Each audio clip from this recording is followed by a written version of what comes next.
Alo. Alo. Sen kimsə məni narahat etsin? Səhərdən mənim atam sənə görə mənim üstümə düşüb. Bana veriyor telefonu. Alo.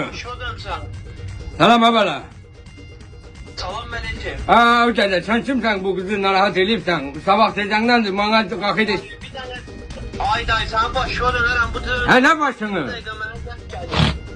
Bak şıkırma ya aksak kalmamış. Ha bana istersen mi? Veririm seni polise seni de yaksak dövsünler. İstersen. Sen kimsen de ben kızmadan gelirsen.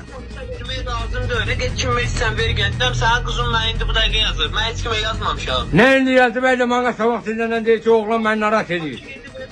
Ya direm ben hiç kime yazmamışım. Ben kimle yaz şehirde? Gel görünmez buraya oğlan cönedir. Buraya görün. Nədir ki? Buraya gel. Alo. Alo. Alo. Kalıp sen gelemsiz ben hiç kimeden gelememişim. Siz sap düşersiniz. Ben hiç kime yazmamışım.